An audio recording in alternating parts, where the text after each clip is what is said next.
Promises, promises. It's week 2 of the election campaign and the pledges are raining down thick and fast. More doctors, more police, more prisons. And guess what? No one's going to pay a penny more in tax. As the old joke goes, the check's in the post. Tory hopes of an electoral miracle perished on the beaches of northern France this week. What was Rishi Sunak thinking? Nigel Farage is back. The Reform leader's latest resurrection could put him in the House of Commons at the 8th time of asking. The Sky News debate in Grimsby lies ahead. In the week the parties launch their manifestos, expect something for everyone with nothing to pay. Well, not yet, anyway. Mel Stride is the Work and Pensions Secretary with the unenviable task of defending Rishi Sunak after possibly his worst week in the job. Is there any way to turn things around, or have the wheels completely come off the Conservative campaign? Shabana Mahmood is the Shadow Justice Secretary up for Labour, who'll feel they've steadied the ship after the row over Diane Abbott. But wait to see if Tory claims over tax are having any impact as the party prepares to launch its manifesto next week. Lib Dem leader Ed Davey certainly seems to be enjoying himself on the campaign trail. But is it making a difference? The polls don't seem to be shifting much, but the party is confident of taking more seats. And the widely respected Institute for Fiscal Studies says the main parties aren't being honest about the dire state of the public finances and the difficult decisions that lie ahead. We'll get the verdict of director Paul Johnson on their plans. Plus, with us throughout the show, a trio of distinguished insiders. The former Home Secretary, Jackie Smith, the Conservative commentator, Tim Montgomery, and the head of economics and politics at Bloomberg, Stephanie Flanders.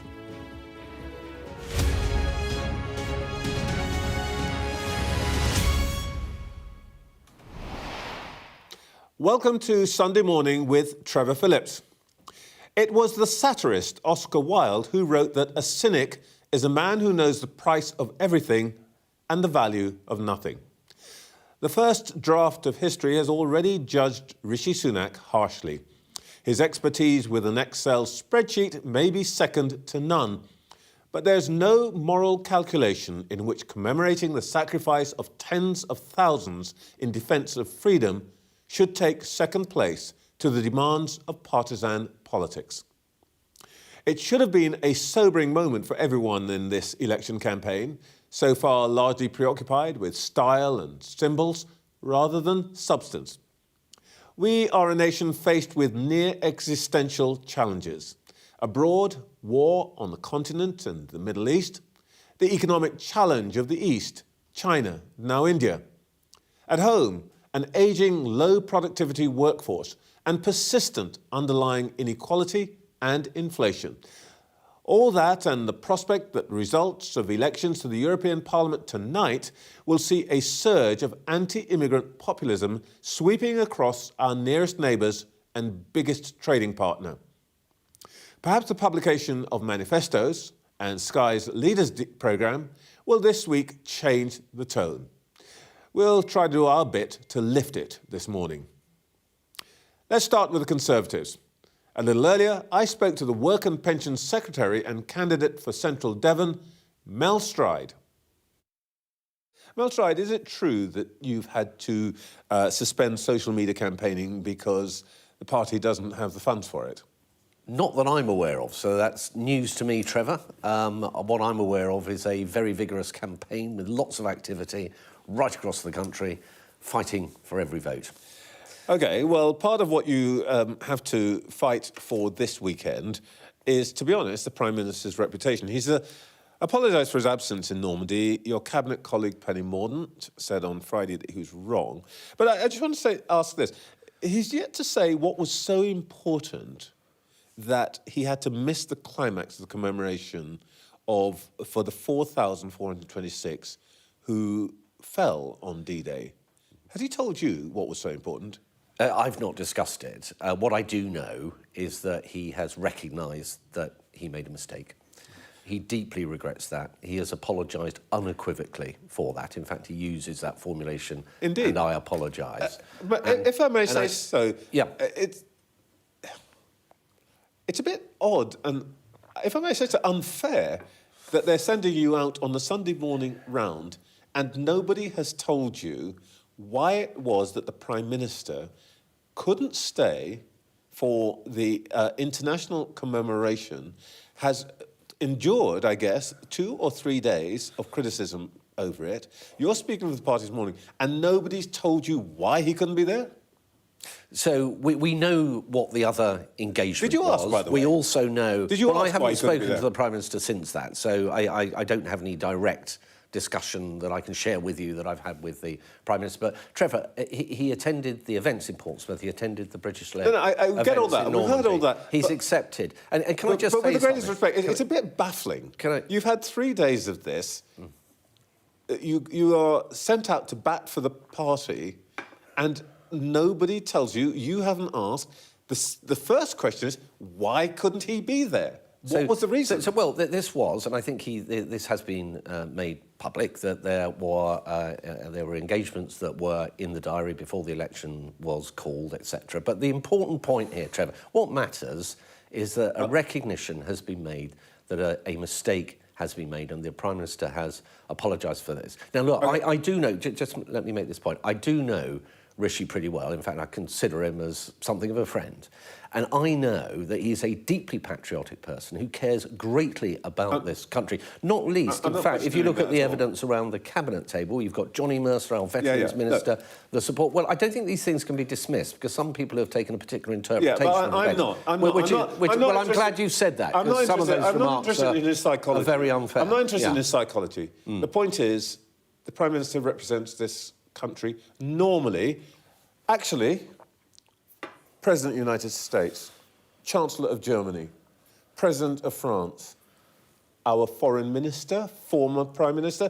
Now, it just makes the country embarrassed. And the reason is, the reason I think this has become such a big deal is this. Let me put it this way. The Prime Minister is never slow to boast about his facility with numbers. In the Battle of Normandy, the Americans lost 29,000 soldiers, the Canadians 5,000, the French 12,000. We won't even talk about what happened to the Germans. Did the Prime Minister not know those numbers, or did he just not care? That's the question. I think the question is no. The question I'm asking you was happening. Did he know? I don't know. And he did not. Was he just not bothered? No, absolutely not. Look at Rishi Sunak's record. Hold on. You've got to give me a chance what he did on Thursday. Trevor. You've got to give me a chance to answer your question. But you're not answering my question. No, I haven't had a chance to, actually, to be fair. All right. OK, so what I'm saying is, look, when it comes to what has happened, he has made an unequivocal apology. You've said that already. I know he will be feeling this very deeply. You said that already. And let me just talk about his record and how he stands up for our country. Sorry, because you're not letting me move on to this point. Because you said that twice already. And the question I'm asking you is, look at that picture, as 60 million Britons do, and ask yourself the question that they are asking. Did he understand the weight of this event, or did he not care enough about it? Of course he understood the weight of this event. Well, why and I do think the points that you've stopped me making, the points, Trevor, that you've stopped me and prevented me from making are very appropriate, because you're now saying, does he not care? This man cares very deeply about our country, and I know that because I know him well. As Chancellor, let me make these points. As Chancellor, he stood up in the COVID situation where we could have had millions of people unemployed to support the economy because he cared about the livelihoods of millions of people. He got inflation down on his watch due to the Ukraine war because he cared about the impact on people's livelihoods of inflation and all the cost of living support that went with that. He cares about our veterans. If you look around the cabinet table, you will see Johnny Mercer there representing the veterans right at the highest level in government. The continued funding of that unit within the Cabinet Office. The commitment we've got in the manifesto to make sure that going forward we enshrine in law the kind of support that we believe that our veterans should have. The Prime Minister personally, strongly believes in all of those things. And his commitment and his patriotism is, in my opinion, beyond doubt. Now, that's not the same thing as saying that a mistake was not made. He accepts that. He didn't run away or resign from that situation. What he did was he stood up, he put his hands up, he accepted a mistake had been made, and he unequivocally apologised. And I know he will be feeling these things personally very deeply indeed. We are talking here about instincts. I've never interviewed you before, but I know enough about you to guess what I think the answer to this question is going to be. If you had been in that position, would you have left? I think those hypotheticals no, are... if you had been in that position, would you have left? I don't think you would have done. Look, I've accepted, and the Prime Minister has accepted, that the mistake was made, because basically I'm accepting that in life, none of us expect to make mistakes. I mean, that's what we try and avoid in life. The Prime Minister has accepted that he made a mistake. He has apologised unequivocally for that, and I think he will be feeling this personally very deeply, because he's a deeply patriotic person, and he will be deeply uncomfortable with what has happened. But he put his hands up, he didn't run away from it, and he apologised and said, yes, it was a mistake. Look, I'm not banging on about this just to kind of make you feel uncomfortable. We're about to make, as a country, a big decision. Yeah. Whatever Mr. Sunak's virtues as an administrator, I think lots of people will have looked at that and said, this is the wrong man at the wrong time. Would it not be a courageous and moral act for him to announce that he knows he's leading his party to defeat, partly because of his own actions and his own shortcomings, and that he will now step aside to save seats, which won't be saved if he stays for the next 4 weeks? Is he going to lead you into this election? There should be, absolutely, and there should be no question of anything other than that. Because what matters now, Trevor, and this is important if I can make this point, is there's a clear choice for the British people. There is a Conservative Party that's brought us through COVID, got inflation down, has now got us growing at the joint fastest rate of the G7 countries, real wages growing for each of the last 10 months. We've got taxes coming down on working people, and we can move us towards a more secure... By the way, taxes are not coming down, are they? They are. They're going to be at their highest level, 37.1% yes, and if you spend, of GDP. If you spend £400 billion supporting the economy through COVID, getting inflation down, cost of living payments and so on, so you have to pay that down, as they are in other countries around the world. Okay. But the point about them coming down is we have got inflation down now, and we are concentrating now on bringing taxes down. What you mean is you hope that they will go down, not that they are coming down. No, they actually have come down. So people are already feeling the benefits of a reduction in national insurance. Come on. Trevor, if I can finish my point. So, just give me a little bit of this conversation. All right. It'll be great. OK, so the level of national insurance has already been cut by 1/3. That means 29 million people are already getting a tax cut, working people, in their pay packs. It's £900 for an average earner. So, taxes are coming down. And what I'm saying is we can continue that journey because of our stewardship of the economy and the fact we've got a plan, or we go to Labour, who have no plan, who simply are going for this Ming Vase strategy where they've got a poll lead, they don't want to say anything, tell you anything, no plan, no ideas, anything about the future, in the hope that they will just drift across the line almost without anybody noticing. And I think we've got 4 weeks. To your point about whether all is lost, we have 4 weeks left. That's a long time in politics. Well, look, there's a long time for people to study the facts. Election. And I sort of had hope not to do this because people criticise us in this programme for throwing facts and evidence at people. Let me show you something which was constructed by my colleague, Ed Conway.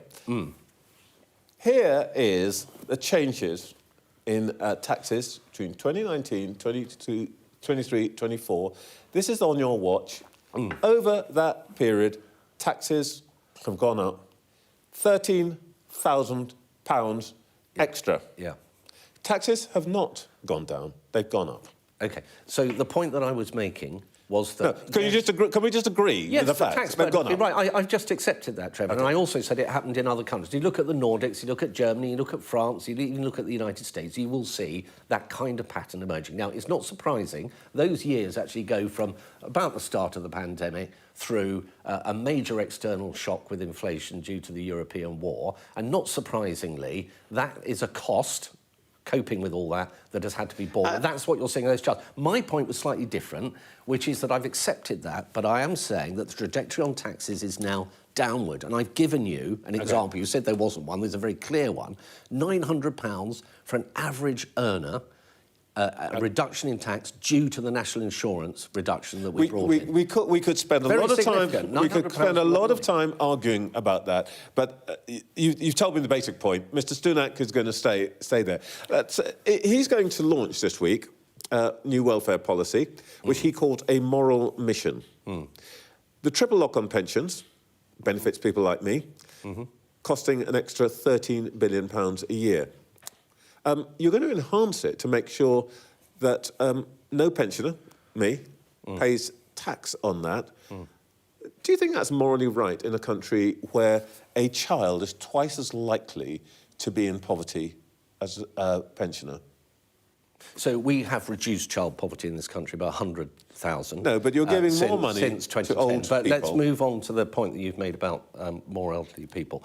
I think it's absolutely right in a civilised society to protect and support those of an older age. They're less likely to be able to change their economic circumstances, for example, by going out to work, etc. And it's therefore right that we stand up for our pensions. Under the last Labour government... A child can't go out and earn more money either. And that is why we have welfare policies that help to bear down on poverty. 1.1 million fewer people in absolute poverty since 2010. So our record speaks for itself. Look at Labour and pensioners. Where we don't want to be is the fourth highest level of pensioner poverty in Europe. Let me deal with... We've taken pensioners out of poverty, and it's right to do so. Let me deal with Labour. But it's not just old people you're favouring. You're going to give households that earn £120,000 the full child benefit. And you're going to favour richer older people and well-off families when you're capping child benefit at 2 children per family. I mean, is this the right... is this the priorities that we're being promised by the Conservative we believe Party? that we should have a welfare system that supports absolutely the most vulnerable, but also there has to, within that, be personal responsibility. And if people choose to have large families, then there has to be some responsibility. 3 children is not a large family. I come from one. We all make those choices. People in life make those choices. And what I'm saying is that it's not unreasonable to expect people on welfare in those circumstances where they have 2 children already to make the same kind of choices that you, I and everybody else has to make. Just to be as to pensioners, we can't brand all I just want to be absolutely clear about something, because I don't want you to be misinterpreted. You're not saying that you think it's somehow morally wrong to have 3 children? No. OK, good. Of course not. Yeah. Absolutely not. The only reason I'm asking you is I'm listening to you, and I want to make sure you're not misquoted. OK, well, thank you for that much, at least, yeah. OK, so with pensioners, your point about pensioners, I think you're characterising them as all being terribly well off and comfortable, and why are we giving them more support? We're giving them more support because many of them are actually, in a position where that support is really necessary. Hence the triple lock, which has taken 200,000 pensioners out of poverty since 2010. And the triple lock plus... which will make sure we don't drag them into income tax. Labour will not bring the triple lock plus forward. In fact, they said they'll have nothing to do with it. Millions of pensioners will start paying income tax under a future Labour government. OK. That's the reality. Mel Stride, thank you very much for your time this morning. Thank you very much. Thank you. That was Work and Pension Secretary Mel Stride. On Wednesday, there'll be a Sky News special programme and leaders event, The Battle for Number 10. The 2 men hoping to take the keys to Downing Street will face questions from people in Grimsby, with both Rishi Sunak and Keir Starmer taking part. That's 7 p.m. on Wednesday on Sky News, free wherever you get your news. Right, let's see what our panel made of all of that. We're joined all morning by the former Home Secretary, Jackie Smith, the Conservative commentator, Tim Montgomery, and the Head of Economics and Politics at Bloomberg, Stephanie Flanders. Jackie, this D-Day thing is going to stick with Rishi Sunak right through the campaign. It's not one that's going to go away, is it? It was a disastrous mistake, wasn't it? I mean, it was already a bad week for the Tory campaign last week, and this mistake makes it almost impossible now for the Conservatives to talk about the things that Rishi seemed to be basing his campaign around: the security of the country, the commitment to higher defence spending. What it also means, of course, is that I almost feel sorry for the Tory activists who are having to go out this morning. A general election is hard.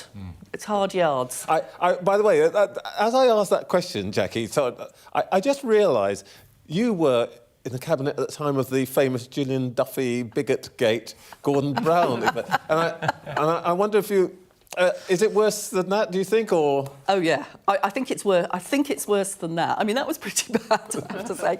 I think it's worse than that because it is so resonant or anti the things that actually the Conservatives were trying to work on. And, of course, so not only is it bad for activists, as I was saying, it's also slightly kick-started the Tory leadership campaign for after the a little bit more election. than slightly. Yeah, all right. OK, so Tim, have you sort of set up the phone lines on that yet? Well, I'm very struck by the changing conversation since the D-Day thing, which is probably the biggest gaffe I can remember in politics, bigger than Theresa May's gaffe on the manifesto, certainly bigger than the Duffy thing. The Tory party was already accepting it had lost, but the danger now is there's such a loss of confidence in the campaign, such a lack of hope, particularly coming so soon after Farage's U-turn. I think there's so much... U-turn meaning that he decided to run. You know, that was the one election. thing that the Tory party welcomed, that went well for the party when they called that early election. They thought that reform wasn't ready with candidates, and I think they went partly to discombobulate reform. That's all gone now. And Farage is front and centre, showing up both, I think, Sunak and Starmer for not really having that common popular touch. But it's obviously the Tory party that will be most affected. And the morale is at rock bottom. And people are talking about the post-election scenario rather than how they beat Labour. You're in the middle of all the WhatsApp groups and the chatter, Tim. Any sense that Rishi Sunak might just decide time to go? No. Look, I would have ruled out a gaffe of Friday's scale. It baffles me still. You press Mel on what the explanation was. I can't think of an explanation. No one is offering me anything credible. Rishi Sunak is not a bad man. He made a massive error. But it's one of those things that I think we will be pondering for years to come as to how it happened. But you said it will define this campaign. It will define his premiership. This is that big. But is the Montgomery position that he should... You said he should go away. I did, yeah. Are you still of the view he should go now? No, it's too late. You can't change a leader during a general election campaign. I just thought he was never good at politics. Very good to IC, very good at the detail. But is a disastrous leader. Stephanie, party. Is this a game changer or just... I mean, it clearly is, and we're all still talking about it. I think that, I mean, what's amazing to me is, remember, this was supposed to be the end of the psychodrama. Whatever you thought about Rishi Sunak, when he took over, he was supposed to be the kind of safe pair of hands who was going to take the Conservative Party back on a path to normality. And those years where the party leadership was kind of was doing incomprehensible things or things that you couldn't really defend, and the rest of the party was having to just sort of look past it and pretend it wasn't happening. We thought that was all gone. And in fact, we've had, in this campaign, the decision to call the election was a sort of head-scratcher for so many people within the party, let alone outside, left people questioning, does he really want to be Prime Minister? And then this is kind of doubled down on the sort of incomprehensible action, which now everybody, these poor foot soldiers and Mel Strayed and other people, are not even being given, as you pointed out to him, not even being given their sort of marching orders on, what are they supposed to say? Because clearly there's nothing to say. Tim, it's a bit odd that Mel Strayed doesn't seem to have asked. I suspect he has had lots of conversations with people close to Rishi Sunak. I don't think it helped that Downing Street over the last few weeks has had a lot of its key people looking for seats. This has been a party that has been focused on the wrong things. Because you can't just blame Rishi Sunak. Advisors should have stopped this happening as well. I think Cameron, to be fair. And David, absolutely. I mean, there is a real question about why he wouldn't have said, are you sure you want to do this? Or why not? Why wouldn't you want to do that? Why wouldn't you want to be in that picture? Just seems an obvious question. One of the questions that I haven't got an answer to, I've tried David Cameron, you imagine, is the sort of guy who would say to Rishi, when he's told, you've got to stand in at this event, Cameron might have asked, really? You wonder what... Well, I think what do you think? He claims that he did. Okay. Oh, is that right? He claims that he warned, but I think his exact words, as reported, I think by Tim Shipman, were, but there's a limit to what you can do. Now, as I suggested, the interesting thing is the response. I don't think David Cameron, I mean, Tim can tell us difference, I don't think David Cameron wants to be leader of the Tory party again, but some... He knows he can't. He doesn't. I asked him when he was last here. Look, who's the beneficiary here? Reform? And Well, I mean, I think you've accelerated. You know, we had this sort of odd thing at the beginning of the campaign where, although politics has changed, dramatically all around the world and in the UK, we had quite a traditional campaign. Even the 2000, love it or hate it, was a kind of traditional argument to have in the second or third week of an election campaign. This is sort of accelerated on the Conservative side of the debate, a sort of post-election debate, which Tim has been already talked about. Are you going to see, we would say from a sort of global perspective, the Trumpification of the Conservative Party? Is that what's going to happen next, that kind of reverse takeover by Farage? Meanwhile, Labour are sort of still fighting this old-style campaign, which I'm sure they will be victorious at the end of. But so I think it's sort of giving an acceleration into the next Parliament. I think the other thing it's worth remembering is I never thought it would be possible for Labour to win this election. I've always been very sort of cautious about it. I sort of am beginning to Hand up who got it wrong. Well, we haven't won it yet. Not a single vote has been cast and all the other things. And that's my point. Something else could go wrong. And it is really important that Labour remain disciplined. It's really important that nobody takes anything for granted, because we have a few more weeks, and as we've seen, things can completely knock you off course. Now, I do now think it's most likely there'll be a Labour government, but let's You're not just... on the front bench anymore, you can tell us. If I might be sort of dull and just return to policy for a moment, I talked to Mel Stride about their potential welfare reforms.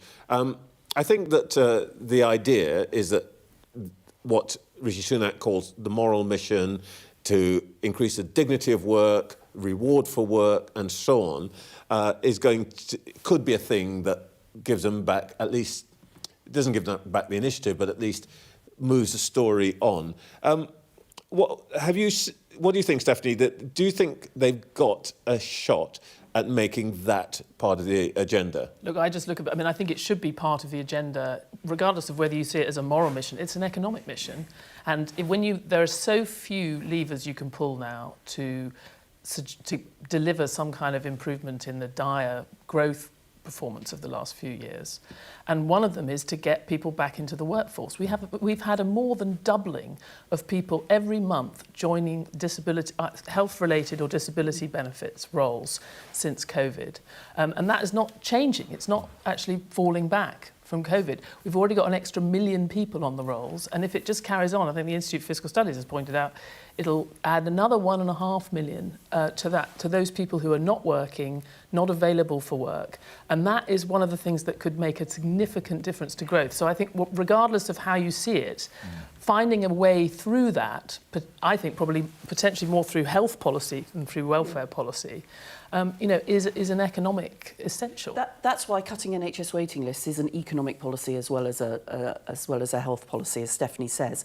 But the other issue, of course, is that there are a lot of people who are in work and in poverty. So it's not simply, welfare reform is not simply about getting people into work. It's also about how you make work pay, how you make it fairer, which is where we then get into some of the things that Angela Rayner has been talking about, that Labour is now putting forward around, a fair deal for working Keir Starmer people. is backtracking one. Well, we are going to come to the Labour Party. They don't get off scot-free on this show. It's coming up to 9 o'clock.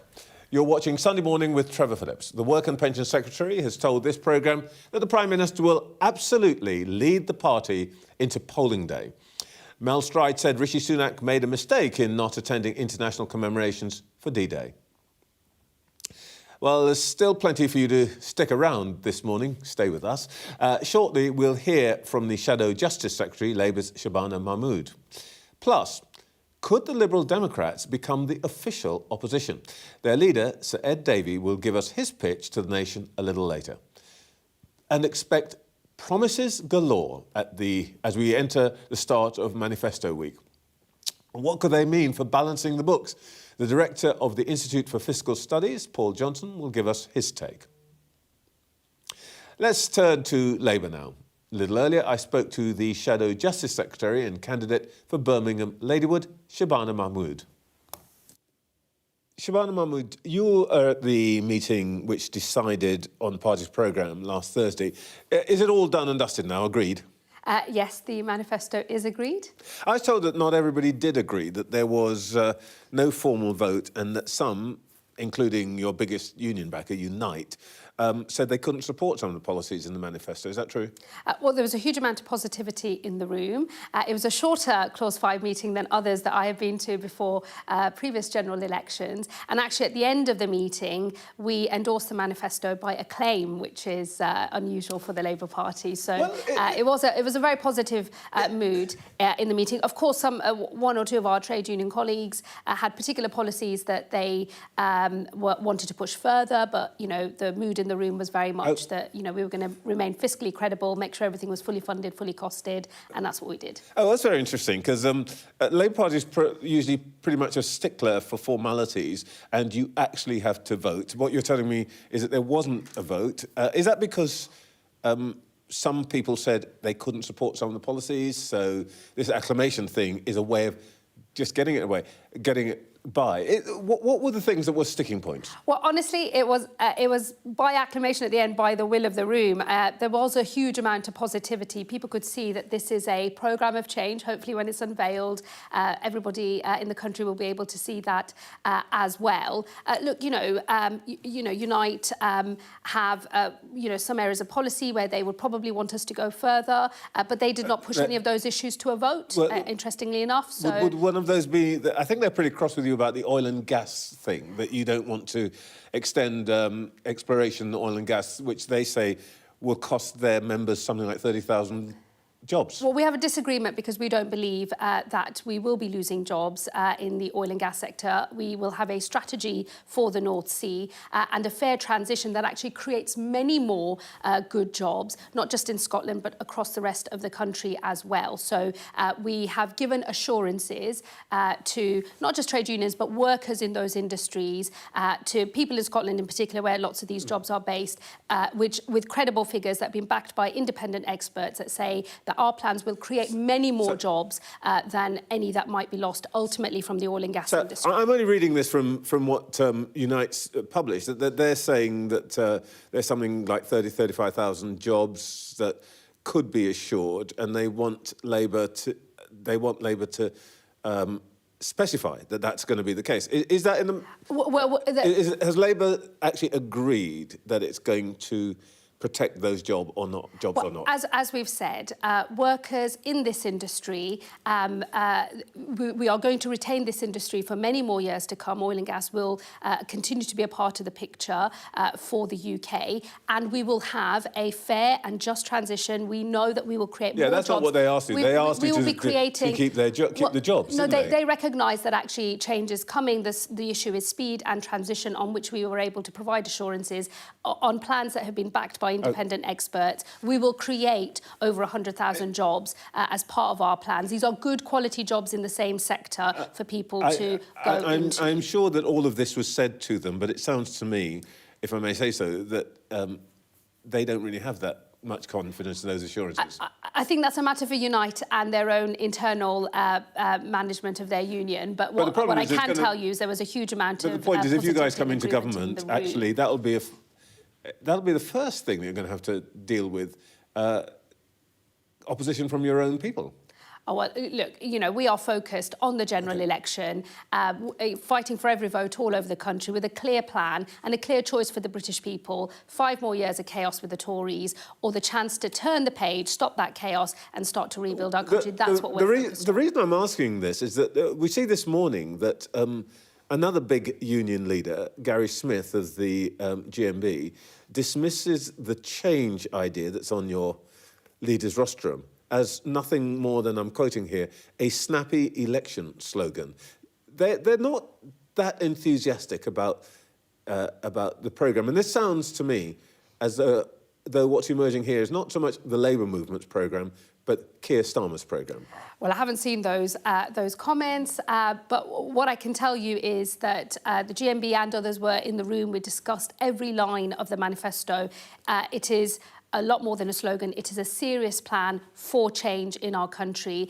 It is a sort of plan that can kickstart a decade of national renewal. Okay. It's a sort of plan that helps us to start rebuilding our country with 6 clear first steps that a Labour government can take immediately if we win, with a longer-term plan for the sorts of reform and change that we need to see. A bigger deal than the 6 points that you've put forward seems to be what you're not going to do, which is, according to reports this morning, you will not raise income tax, VAT or national insurance. Is that correct? We won't be raising those taxes, no. That's true. Well, see, this is very interesting, because the Greens say that you've got making all these promises. Of course, you're going to tell me that they're all funded and so on. But actually, the Greens leader said in the debate on Friday night, your claim to have changed Labour is true. You've changed into Conservatives. You are actually simply following the Tories' spending plans. I mean, that's exactly the kind of stuff you'd expect from some of the smaller parties. Well, it's true. You are spending Tory spending. You are following Tory spending plans. There are billions of pounds worth of difference between us and the Tory party, because we will make different decisions. For example, levying VAT on private school fees. We will get non-doms to pay their fair share. We'll make sure oil and gas giants pay their fair share with a proper windfall tax. That is a big difference between us and the Tory party, which will help us resource our public services. It is chicken feed, isn't it? You dumped the big pledge you had, the 28 billion.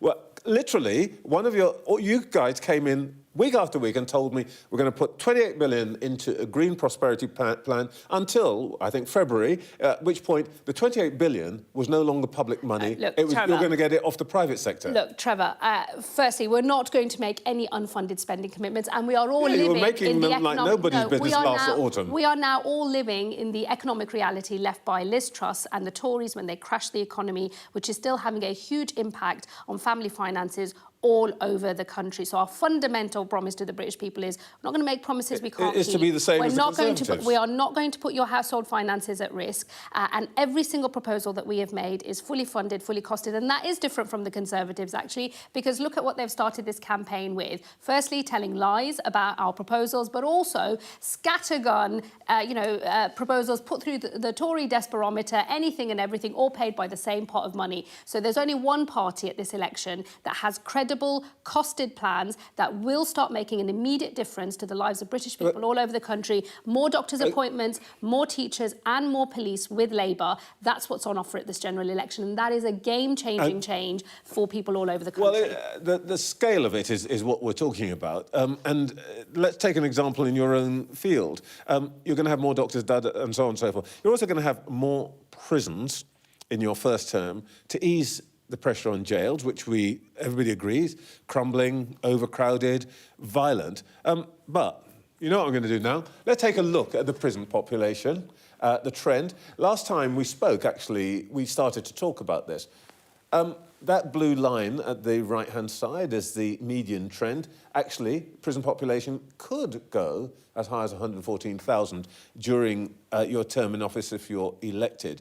Now, you're going to put an extra, you said, 20,000 places. We will deliver. You're basically just about going to keep pace with the likely rise in the prison population. So actually, all that's happening is you're going to have a terrible prisoner state only with more people in a terrible condition. Well, that's not the full extent of our plans. We are going to deliver. Yeah, the but that's full a basic point here. Let me address that. We are going to deliver the full 20,000 places that this government actually promised. The money is there. They failed to get on with building. So the changes we make is from day one, a Labour government will deem prisons to be of national importance. It means that the planning decision is ultimately made by ministers rather than going through the usual local authority planning process. So we can move much faster than this government, who've let themselves get bogged down by backbencher complaints and the planning process. So we can deliver the full 20,000. The second thing that we will also do, though, is focus on cutting reoffending. Because, Trevor, I think you know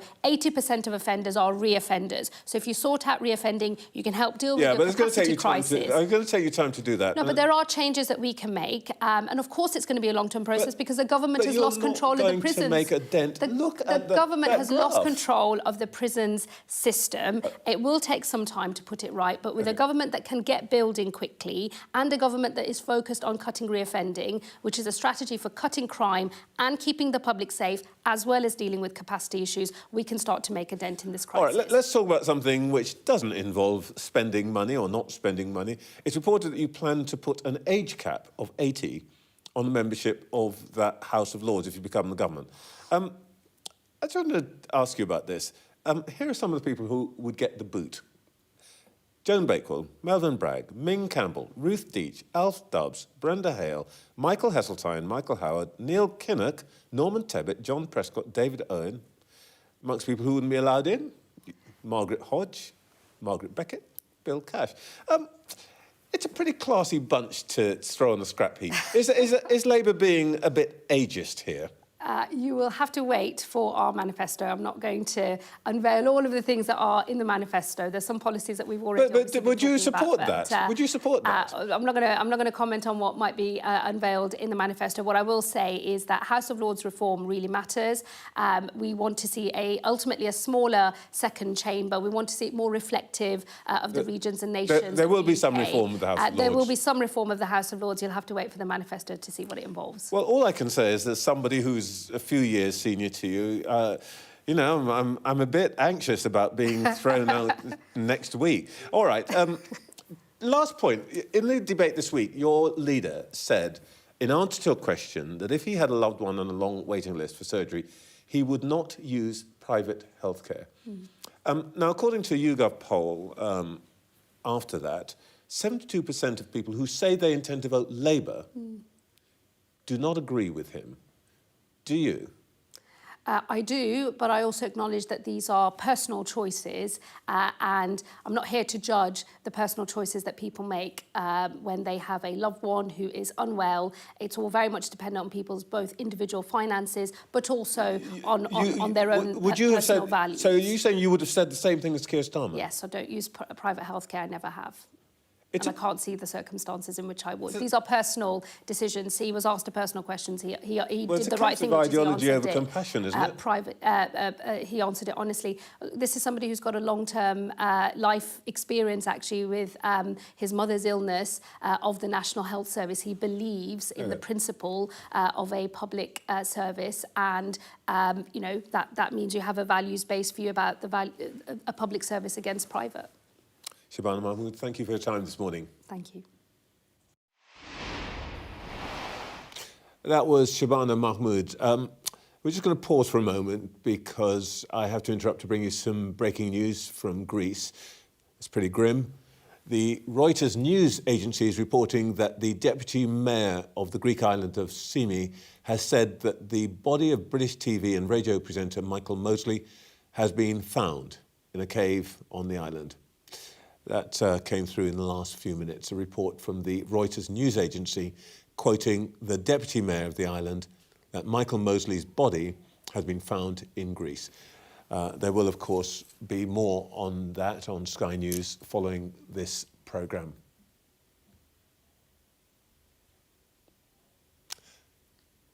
OK, well, that's sobering, but let's go back to our panel and let's talk about that interview with Shabana Mahmood, with Jackie Smith, Tim Montgomery and Stephanie Flanders.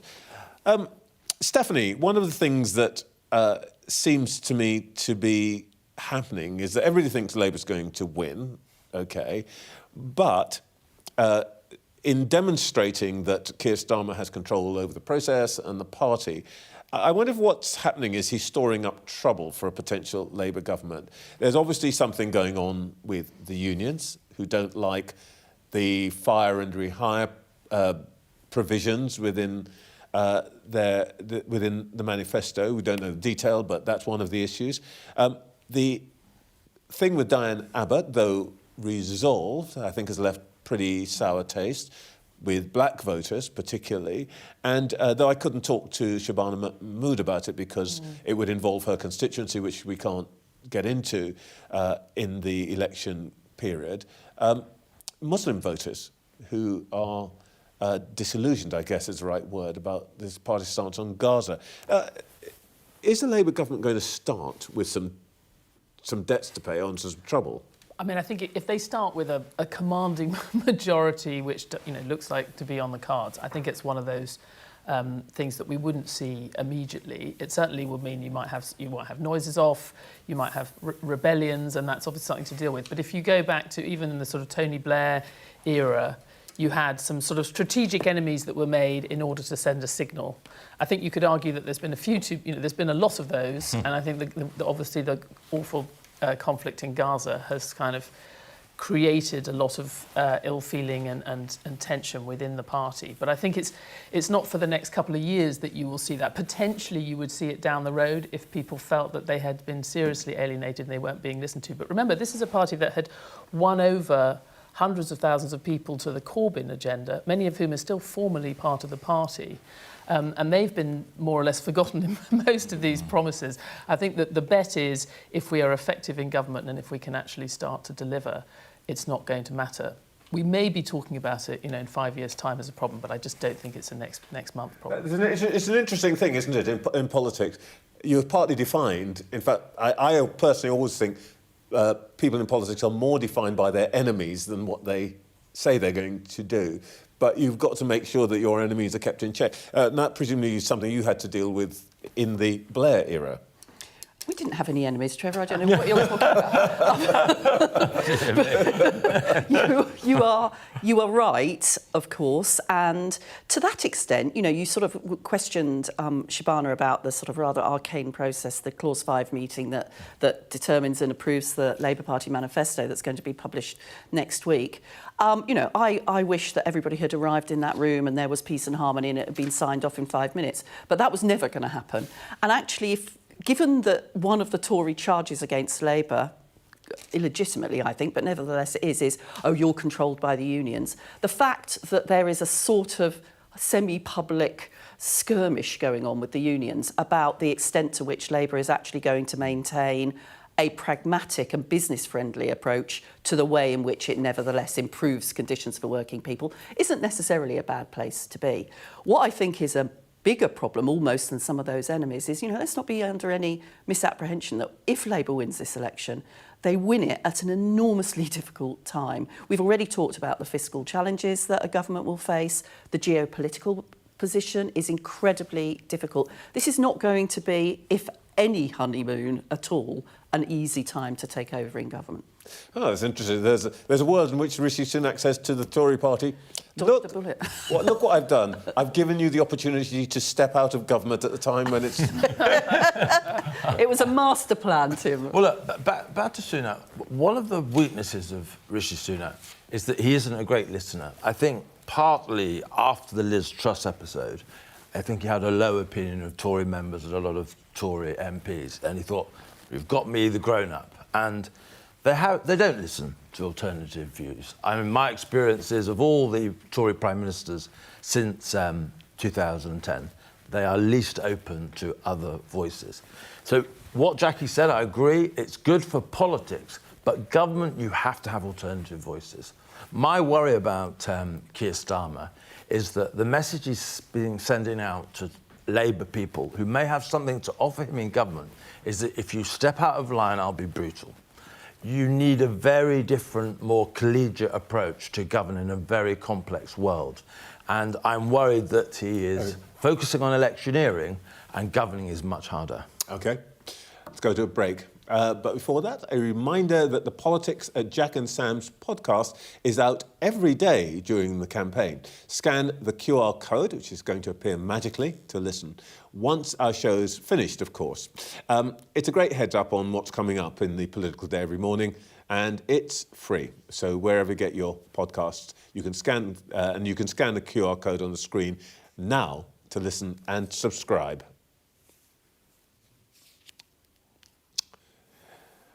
Oh, coming up, I'll speak live to the leader of the Liberal Democrats, Sir Ed Davey.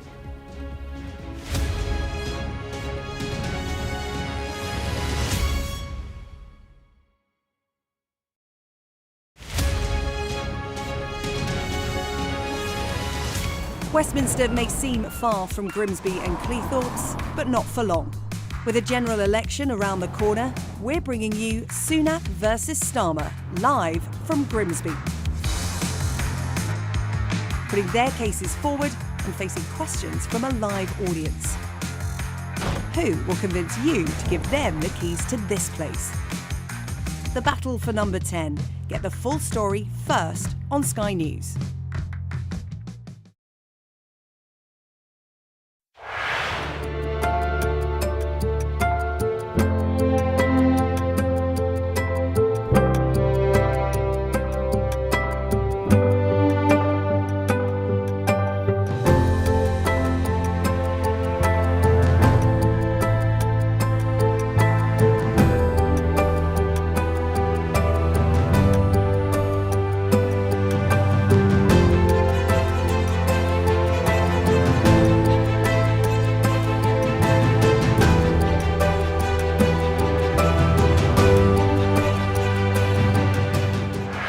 I'm Greg Milam and I'm Sky's Chief North of England correspondent.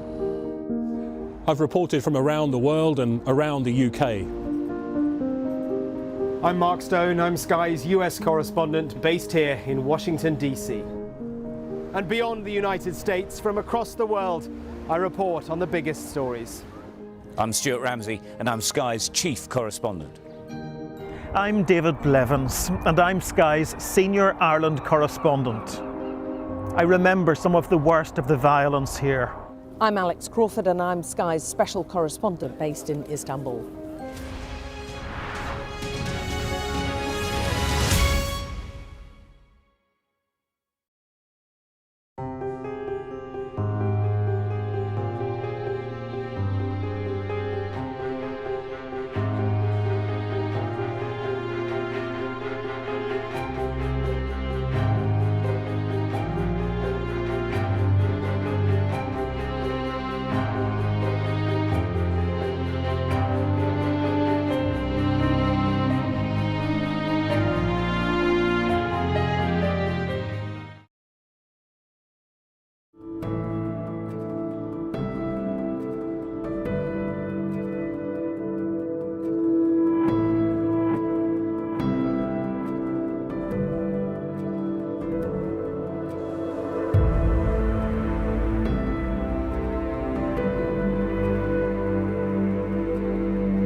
Ed Davey certainly seems to have been enjoying himself on the campaign trail.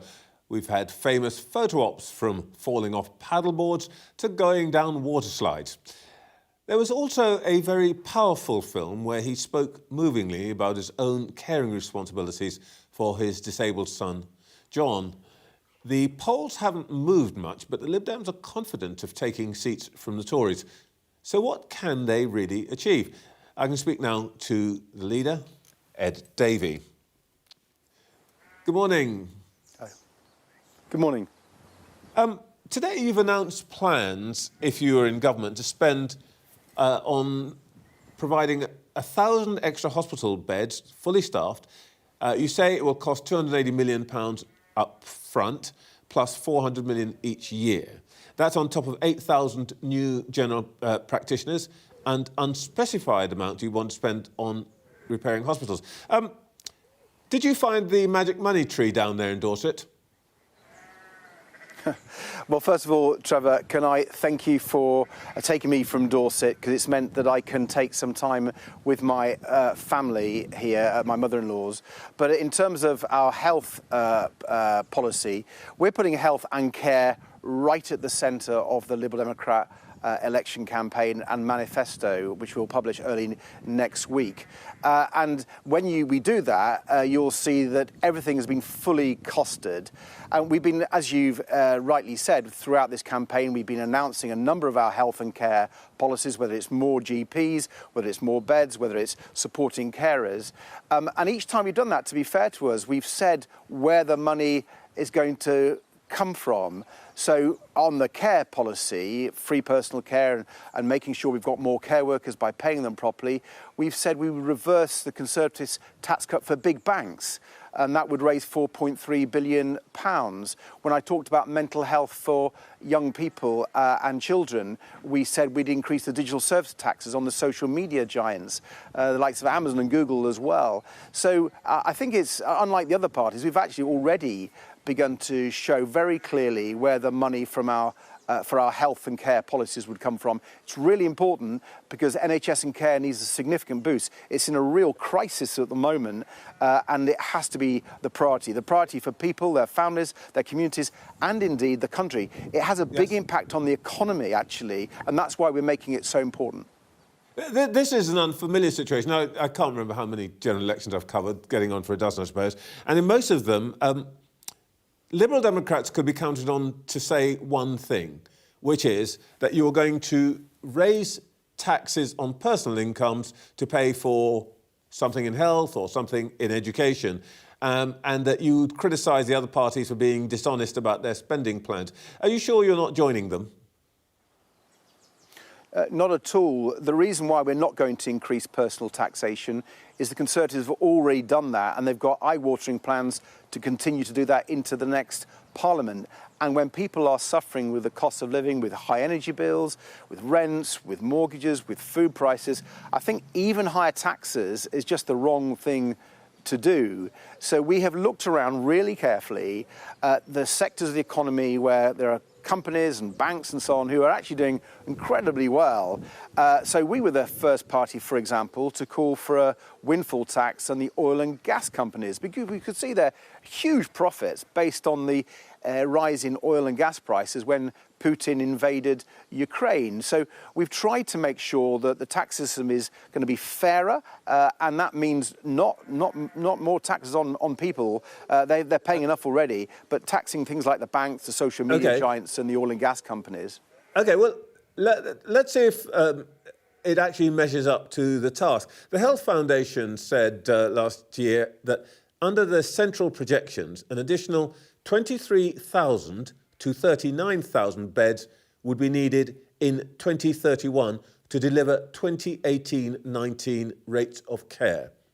That actually you would need, getting on for 40,000 beds just to return to where we were in 2018 and 19. Your 1,000 really won't make much difference, will it? I mean, is there any point in this other than to get a headline?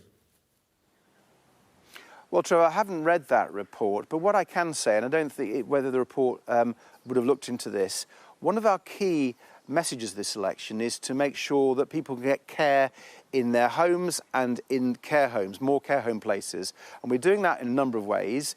We're saying there should be a new national minimum wage just for care workers of £2 an hour above the national living wage, because we've got a huge shortage of care workers, which means people aren't able to get care in their homes where they prefer it and their families prefer it, and it's better for them. And if we did that, what a lot of experts have said is you'd free up a lot of hospital beds. People could be discharged when they're ready to be discharged, get the care where they prefer it, and that would have a big impact on the NHS. So I think sometimes one needs to look at a comprehensive look across the health and care system. It's one of the reasons why we've talked a lot about care, more than I think any other party, particularly on social care, because I think when people look at that, they realise that you can free up a lot of beds through policies like we're proposing. Yeah, I was interested in this. Your deputy, Daisy Cooper, in a debate the other night, actually talked about this policy. I did a little bit of arithmetic. There are 1.6 million people working in the health, in the care sector. You add the £2 an hour, you're talking about £5.5 billion more in pay. But over and above that, what we're talking about is something else, migration. There are 300,000 foreigners who work as care sector workers. There are nearly 200,000 vacancies. So how is this going to work? You're going to spend another £5.5 billion, and you're going to have to find, what, 200,000 more people from abroad to work in this sector? How does that add up? No, I'm really glad you've asked that question, Trevor. Let me take you through it. I don't recognise the £5 billion figure at all. Independent experts we've talked to think that our figure of £1 billion, which we're putting into our manifesto costings, is actually quite generous. So I think actually the pay figure that we've got is the right figure based on what experts tell us. But one of the reasons why we think the Conservatives have got things so badly wrong is they've been relying on people coming from other countries. You're right, they've issued hundreds of thousands of healthcare visas, and those people are doing a fantastic job, and I think we should recognise that. But imagine if we were paying care workers more. I don't think we need to issue all those visas, because I think a lot of people in this country would be more willing to work in the care sector. You think an extra £2 an hour will get you 300,000 people into a sector which, literally, I mean, on your broadcast this week, which if I'm just as a professional, I must congratulate you on, you demonstrated vividly how difficult that job is. An extra £2 an hour, is that going to get another 300,000 people to join that workforce? Well, never mind the 200,000 vacancies. Well, let me take you through it, Trevor. I'm really pleased you're asking me about this, because it's so important that people understand how dire the situation is at the moment and how we need action. And I'm really proud that only the Liberal Democrats are doing that. But let me take you through the analysis. If you don't mind briefly. If you pay this extra money to care workers, I think people would make a choice of not, say, working in supermarkets or Amazon warehouse and things like that, because they would feel that the tough job of being a carer will be properly rewarded. And you talked about our party election broadcast, where I did open up a little bit about what it's like being a family carer. Be clear, there are millions of people who have similar experiences to me and my family, where they're doing a lot of the caring. And one of the things we're saying, this is really important, Trevor, if I may, if we support carers who are caring for their loved ones at home, actually a lot of the caring will be done by families. If you're really more generous with respite care, with carers allowance, with helping people into work as well at the same time, so they can balance caring and working, we've got a full package. So it's about paid care workers, paying them better and valuing them more. It's also looking after the millions of family carers. OK, so Ed Davey, I'm so sorry that we have to cut this short, but we have to return to Greece. But thank you so much for your time this morning. Thank you. Let's go back to that breaking news from Greece. It's very sad news. The deputy mayor of the Greek island of Symi has said that the body of the British TV and radio presenter Michael Mosley has been found in a cave on the island.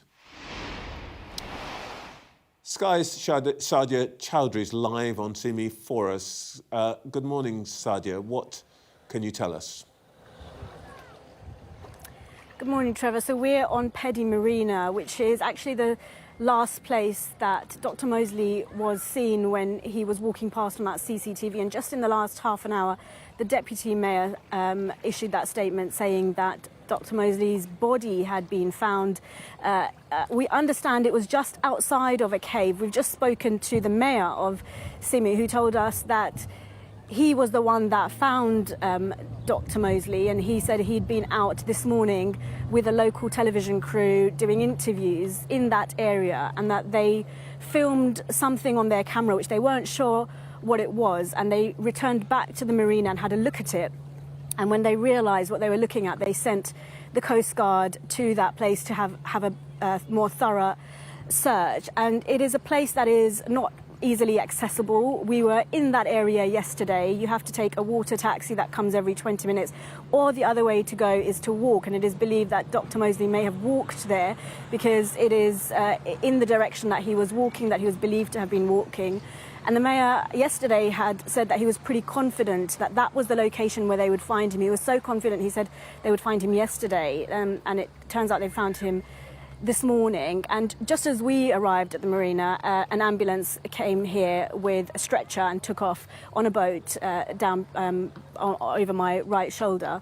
And we expect them to come back here very shortly, so we'll wait and see what happens next. Sadia, thank you very much. Very, very sad news indeed. Well, up next, are the political parties really being honest on their tax and spending plans? We'll talk to the Institute for Fiscal Studies Director, Paul Johnson.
Apart from the row over D-Day, the other big clash of the week has been the Conservatives' heavily disputed claim that Labour would raise everyone's taxes by £2,000. Well, the head honcho at the Treasury said that wasn't an independent assessment by a civil servant. Next week, we'll likely get manifestos and more pledges on tax and spending by Labour and the Conservatives. Does any of it add up? And are they telling the truth? Well, let's ask the Institute for Fiscal Studies Director Paul Johnson. There is a temptation to go bears and woods here. But anyway, let's just start with your point this week, where you said there's a conspiracy of silence between the major parties to hide the truth of what the government will inherit. What did you mean by that? What I mean is they don't really want to talk about the scale of the challenge facing them. Look, the government is effectively planning cuts in public spending over the next 5 years. That's what's in their budget numbers. The Office of Budget Responsibility, as well as ourselves, have pointed that out. They've talked about a 1% a year increase in public service spending. Now, that doesn't sound too bad, but we know that defence spending will rise faster than that. We know that health spending will rise faster than that. We know that childcare spending will rise faster than that. What's left is less than nothing for everything else, given the numbers that we've got. Now, both parties have tied themselves to exactly the same, in my view, rather bizarre fiscal rule, which is they want debt falling in the last year of the Parliament. So they've tied themselves to those things. So we have a choice. Either they are actually going to implement these spending cuts. I think that's highly unlikely, given the scale of the challenges facing. Yeah, because the numbers in some departments they're talking about 10-15% cuts. But we know that we've got prison backlogs, we've got justice backlogs, we've got local authorities going bust left, right, and centre. It seems to me implausible that they're going to implement those cuts, but they don't want to obviously talk about tax increases because that frightens the voters. But they have, as I said, tied themselves to this fiscal rule. Maybe they're just hoping they get lucky, though I have to say, I think on the balance of probabilities they won't, at least in the first budget, because, if anything, the economic forecast that the last budget was based on was pretty optimistic. So what will they do? They're not telling us. So your view is that, at the very least, at some point, whoever's in government, they're going to have to find some money from somewhere. They're saying they're not borrowing. So it will have to be tax rises of some kind. Where might that come from, given they've ruled out rises in income tax, Labour's ruled out VAT and so on? What might we be looking at? I mean, I do wish they'd stop ruling things out, because they may well find that they regret that when they assume office. Now, one thing it's worth saying is that there is a big tax rise nailed in. I mean, that's government policy, and it appears to be Labour Party policy, which is another 3 years of freezing income tax allowances and thresholds. That is an £11 billion tax rise just there. So that we're pretty sure we will get. Now, the sorts of things Labour have talked about so far, tax on private schools, private equity and so on, these are small numbers. I mean, I'm sure they'll try and, as it were, exaggerate the scale of those, but those are really very small numbers. What worries me, I suppose, is that we will then end up, because they've ruled out the sort of simple taxes, we'll end up with complicated and actually quite damaging, economically damaging taxes, whether it's on companies or on investment or what have you, which people can't see. They may be looking at the banks, they may be looking at the interest that the Bank of England pays on the debt that it holds. So there's a set of things you can think about there, which obviously they're not being open about. I would expect changes to capital gains tax, which I think, it's quite right not to talk about that beforehand, because if you do start talking about that, then people will avoid squirrel it away by selling now. So there are things that I think it's reasonable not to talk about, but I think there are also things where, if they've got plans, they should be telling us. In this campaign, ministers are particularly saying that Mel Stride said to me this morning, taxes are falling. Eventually, he sort of conceded they might not. Would I be unfair to use the word dishonest of the claim that taxes have been falling? It depends who you're talking about here. So it is both true that taxes are rising overall and are at their highest level as a fraction of national income for getting on for 70 years. And it is also true that someone on average earnings is paying less in direct tax than they have at any point in the last 50 years. So, I mean, this Tory government, to coin a phrase, has really hit the highest earners, and it's really taken loads of money from corporations. Corporation tax has gone up, whilst cutting, actually genuinely cutting tax on average Just earners. very briefly, Paul, if there's anything you want them to not say this week, what do you want us to stop saying?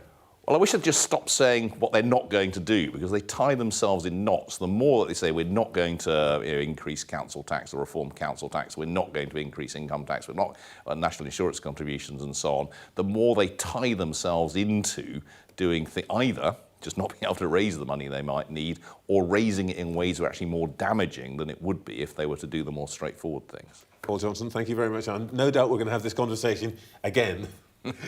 Thank you. We are now going to go straight to a break, and we'll be back with our panel afterwards.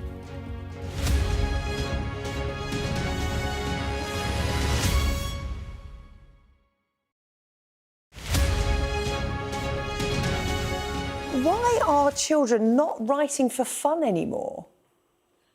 It's a difficult one to answer. I think there's a lot of factors coming into play, but I do think the current curriculum can sap the enjoyment out of writing to an extent, as it's so focused on process rather than creativity. And there are teachers out there who are doing an absolutely wonderful job, but I see them on Twitter getting quite stressed at the level of grammar they need to teach and assess, while still fostering a love of reading and writing in the children.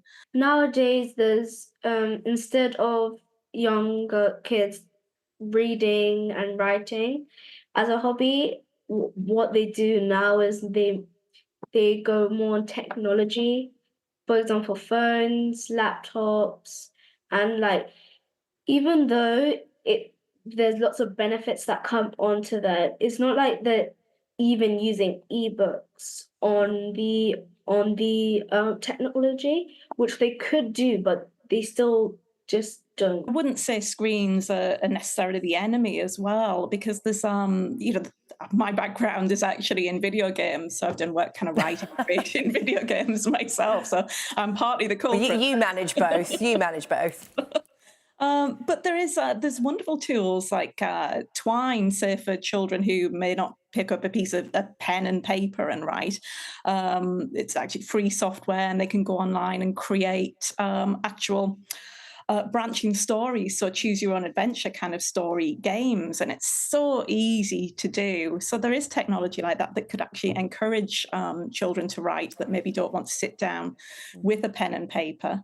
The tips I would give is to just go for it, because even if you're not writing on a piece of paper, you could still go onto all these different apps to not write as in handwriting, but you could still write stories.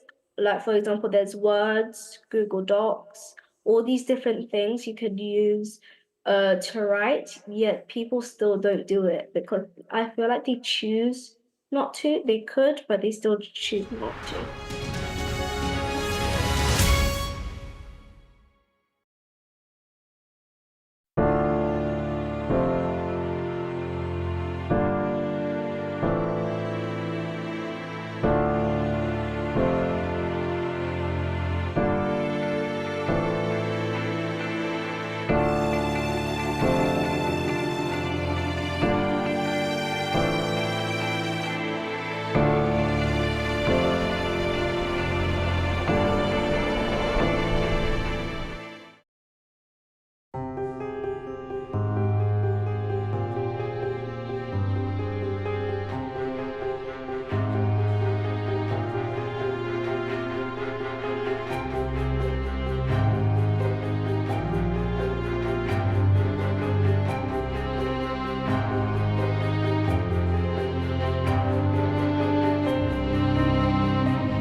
Back to our panel, Jackie Smith, Tim Montgomery and Stephanie Flanders.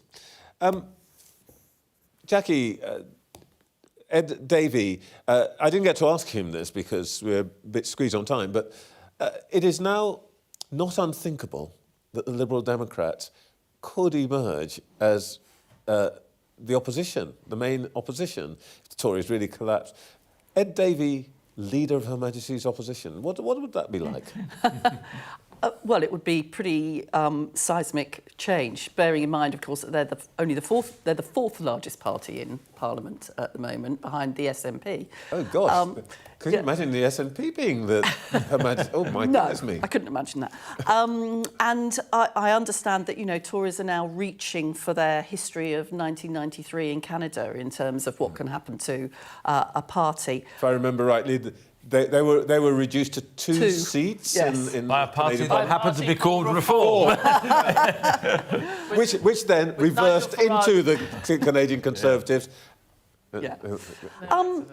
I mean, by the way, this is what it's looking like at the moment. That I am given to understand, by the way, the blue line, the Tory vote, is now lower than any time during the Liz Truss era.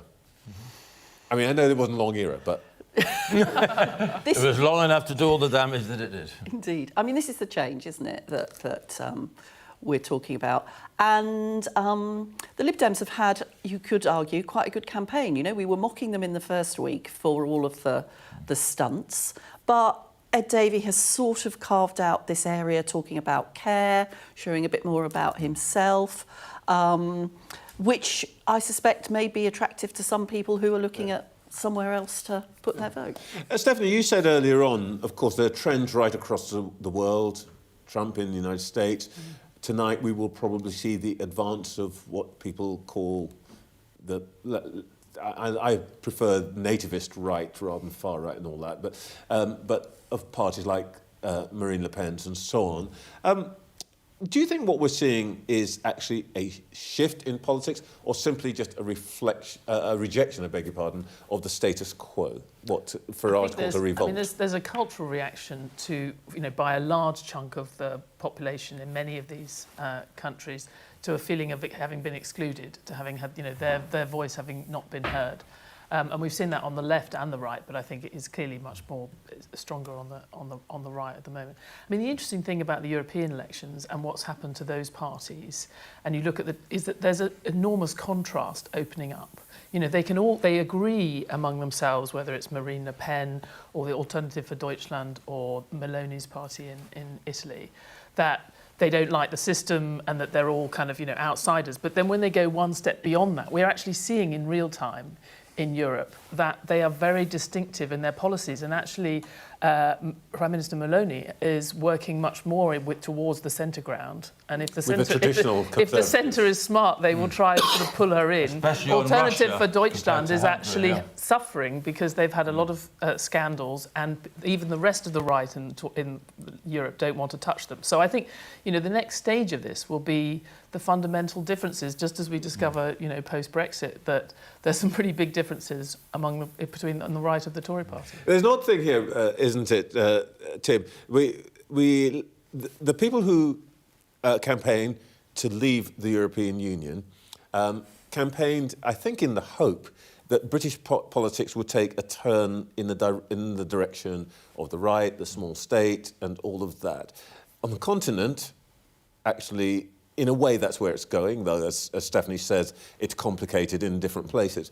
But here, our politics, Brexit has resulted in a turn to the left. Well, I think the most interesting thing here is we're obviously interested in the plight of the Conservative Party. It's extraordinary. We are... Do you remember that game, Go for Broke, we played in the past? The winner was the person who lost the most money during the game. It's like we're playing that kind of game in politics. So I'm not defending the Conservative Party, but I think if you just focus on the Conservative Party, you miss the fact that populism hasn't gone away. There's barely a mainstream Western party that isn't suffering some kind of dysfunction.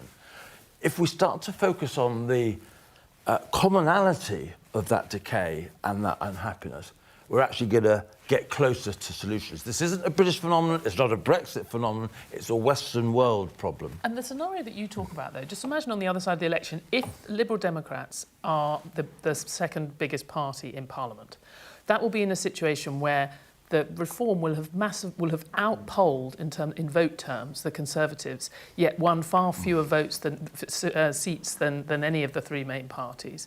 I just wonder whether you would then have quite a chorus that you didn't hear in 2015 when a similar thing happened with the UKIP and Green getting so many votes and no seats. For proportional representation, I mean, will that be the moment? Well, ironically, the Liberal Democrats emerge as opposition to say, that's you know what, interesting. we've got to have... We have a great stock of charts, and I think I can show you one. I can show you one which illustrates exactly what you were talking about, Stephanie. What it took for the Greens and UKIP to get a seat. So here we go. 2015, UKIP, 12.6% of the vote. They got 1 out of 650 seats. And I think I can show you a chart that tells you how many votes it took for UKIP to get a seat. 3.4 million, as opposed to, you know, Tories and Labour, 40,000. There is something unfair about our system. But before we end, we've got about a minute and a bit. I just want to show you something else, which is about the mood of the nation, if I can put it that way. We asked people, you know, how does it compare to 2010? This is YouGov. And this is a grouchy, miserable nation. Isn't it, Jackie? Yeah. And of course, Labour's approach partly to the campaign has been we need a change because everything is getting worse. The problem, of course, is that people will still think those things are bad when Labour gets into government. This is not a great, big, hopey, changey election. It's got to get better. Things All are right. going to get better. Well, we will see. No. We've got another 3 weeks to see whether the promises get any better. That is it for this week's show. I will be back next Sunday. It's been a pleasure with you. You can watch Sophie and Ali every evening of the week at 7 o'clock. See you next week.